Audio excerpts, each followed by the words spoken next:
السلام علیکم ورحمت الله. مرګرو تصور وکړئ که نن شپه زموږ د نړۍ تر ټولو لویه خلایي اداره ناسا یو اعلان وکړي چې یو لوی اسټرایډ زموږ ځمکې طرف ته روان دی. یوه لویه خلایي ډبره په ډیر تیز رفتار زموږ ځمکې طرف ته را روانه ده. نو آیا د دې زمانې انسان د دې قابل دی چې د داسې یو افت نه زموږ ځمکه وژغوري؟ مرګرو دا د کوم فلم قصه نه ده، بلکې همداسې یوې خلایي ډبرې، همداسې یو اسټرایډ زموږ د ځمکې نه د ډیناسورانو نسلونه ختم کړي وو. نو دا یو رښتینې ساینسي مسله ده چې نن په د ټولې دنیا پرمختللي هیوادونه او د هغې خلایي ادارې په شریکه کار کوي. نو مرګرو تاسو به پوه شوي یاستئ چې د نن ویډیو موضوع ده پلانټري ډیفنس. تر هر څه وړاندې په دې پوهېدل ډیر ضروري دي چې د خلا نه راغورځېدونکی هر شی اسټرایډ نه وي، بلکې دا دوه قسمه کاڼي چې یو کاڼی پکې په درې نومو یادېږي. اول نمبر کاڼی دی اسټرایډ. اسټرایډ دا ډېر لوی فضایي ډبرې او د دې اندازه د 100 میټرو نه واله تر سلګونو کیلومترو پورې کیدی شي او دا زموږ ځمکې ته د ټولو نه زیاته خطرناکه ده. دویم نمبر کاڼی دی میټورایډ. میټورایډ د اسټرایډ نه یوې کوچنۍ ماتې شوې ټوکړې ته ویلی کیږي. دا میټورایډ چې کله زموږ ځمکې طرف ته رالنډ شي او زموږ د ځمکې په اټموسفیر کې را داخل شي، نو زموږ د ځمکې په اټموسفیر کې یا زموږ فضا کې هوا ده، نو دا د هوا د رګړ سره اور والي. نو اکثر دا په همدې اور کې وسوځېږي او زموږ ځمکې ته راونه رسېږي. خو بعضې وخت دا د دې اور نه روغ پاتې شي او څه ټوکړې ځمکې ته راورسېږي. نو کومې ټوکړې چې ځمکې ته راورسېږي او زموږ د ځمکې سره وجنګېږي، نو بیا دا بلل کېږي میټورایډ. او بل کاڼی چې کوم دی دې ته وایي کومیټ. کومیټ یو ورکوټی کاڼی، دا د ګرد، د یخ او د ګازو نه جوړي. دا چې کله زموږ د لمر رڼا ته را مخامخ شي، نو دا یوه اوږده لکۍ وکړي. اکثر ورته لکۍ دار ستوری هم وایي. مخکې سوال پیدا کېږي مرګرو چې دا اسټرایډ د کوم ځای نه راځي؟ نو دا اسټرایډ راځي د اسټرایډ بیلټ نه. زموږ په سولر سیسټم کې د جوپیټر او د مارس په منځ کې یو بیلټ دی د دې کاڼو چې هغې ته اسټرایډ بیلټ وایي. په دې بیلټ کې په میلیونونو کاڼي دي. په دې کې واړه کاڼي هم شته او غټ هم شته. واړه کاڼي کم از کم 100 میټره او غټو نه غټ کاڼي چې په دې بیلټ کې تر اوسه لیدلی شوی دی، نو د هغې هجوم سایز دونه غټ دی چې دې ته ته یوه وړه دنیا هم ویلی شي. اوس مخکې سوال پیدا کېږي چې دا کاڼي څوک ګوري، څوک یې آیډنټیفای کوي، څوک زموږ اسمان څاري؟ مرګرو د دنیا ډېر ملکونه خلایي ادارې لري او د دې ادارو ځانګړې څانګې چې هغه صرف په هوا کې اسټرایډ څاري. لکه په دې کې د ناسا اټلس سیسټم دی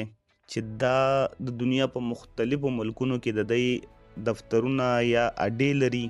او د دوی دقه کار دی چې دوی ټوله شپه او ورځ اسمان څاري. او د اټلس یو سیسټم چې کوم دی، نو هره شپه زموږ دا ټول اسمان 2 پیرې سکین کوي. د هغې نه علاوه جاپان، چین او نور هیوادونه هم خپلې دوربینې او سپوږمکۍ لري چې د ځمکې په لور را روان څیزونه څاري. یوه بله خلایي اداره ده، هغې ته وایي ایروپ سپیس ایجنسي.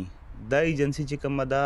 دا هغه کاڼي آیډنټیفای کوي او د دې لیسټونه سازوي چې د کم کاڼي نه زموږ ځمکې له ډېره خطره ده. لکه نمبر 1، نمبر 2 داسې لیسټونه یې ساز کړي دي. نو اوسه پورې زموږ د ټولو سیسټمونو کم از کم 10,000 کاڼي آیډنټیفای کړي دي. نو د ایروپ سپیس ایجنسۍ په ویب سایټ باندې د دې کاڼو لیسټونه هم شته دی. دې کاڼو له نومونه ورکړی شوي دي. دا کاڼی په کم کال کې آیډنټیفای شوی دی، هغه کال ورسره لیکلی، د دې کاڼي سایز لیکلی شوی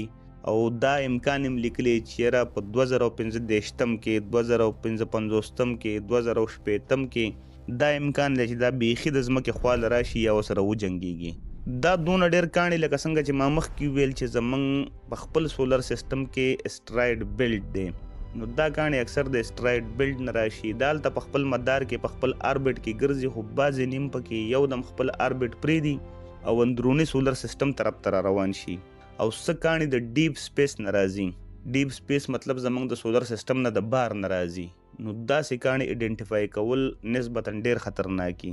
ولې چې هغه کاڼي غیر متوقع او د هغې سپیډ او ډایرکشن جج کول هم نسبتا ګراني د هغه کاڼو په مقابله کې کوم چې زموږ په خپل سولر سیسټم کې دي. نو د ناسا اټلس سیسټم چې کوم دی، نو هغه اکثر دقسې کاڼو له چې دا ټول سیسټمونه پیل شي، نو په آخري وخت کې چې کوم دی نو اټلس سیسټم ونیسي، نو هغه سیسټم د دې ټولو سیسټمونو نه قوي دی. او یوروپ سپیس ایجنسۍ سیسټم هم ډېر زیات کریکټ دی، ځکه چې په تیر لنډ وخت کې دی یو کاڼی آیډنټیفای کو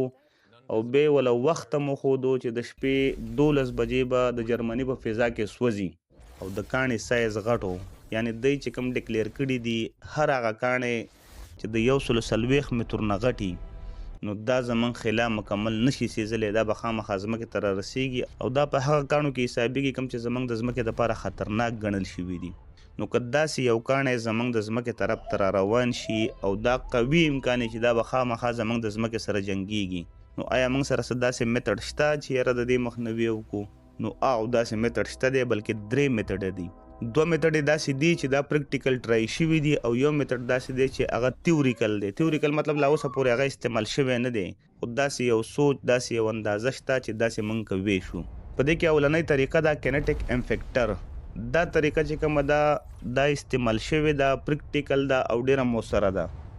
د خلا یو درون جاس پاسي او ډایرکټ د هغه ډبرې د هغه ابجیکټ سره وجنګي کوم چې زموږ د ځمکې طرف ته روان دی او مقصد د کاڼي ماتول نه مقصد د کاڼي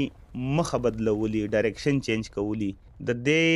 ټکر سره د کاڼي ډایرکشن معمولی غونته کې چینج شي او هغه زموږ ځمکه داسې بایپاس کې او په سیټ دی بل خوا لاړ شي دویمه چې کومه طریقه ده دې ته وایي ګریویټي ټیکټور دام یو ډیره جالبه او موثره طریقه ده دام هغه طریقو کې یو طریقه ده چې کومې پریکټیکل شوي دي خو البته دا په هغه کاڼو باندې کیږي چې کاڼی د مخکې نه ایډنټیفای شوی او دا موږ ته معلومه چې یاره دا به 4-5 کاله پس زموږ د ځمکې سره جنګیږي نو په دې طریقه کې دی څه کوي چې د خلا یو درون جاس پاسي او د کاڼي سره په هوا کې الاین کی او د جاس په ګریویټي باندې کاڼي په مزه پوش کوي او د کاڼي ډایرکشن چینج کی او دریمه او اخرنۍ طریقه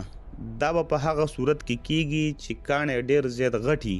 او برنۍ دواړه طریقې په فیل شي او بیخي دا خبره یقیني چې دا به زمونږ د ځمکې اټموسفیر ته رادننه کیږي او زمونږ ځمکې سره به جنګیږي نو هغه نیوکلیر بلاست دی په دې کې به یو ویټامین چاودنه وکړي د کاڼي په خوا کې او کاڼي به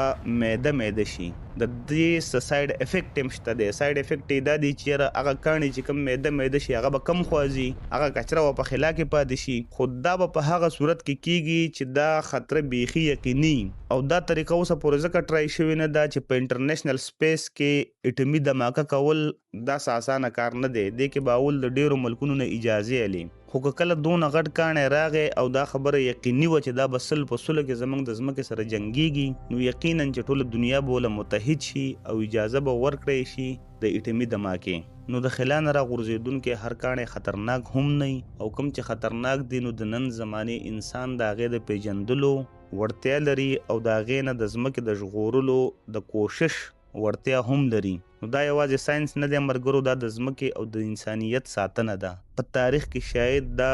لومړی ځل وي چې ټول انسانان د یوې ځمکې د ژغورلو لپاره یو موټی دي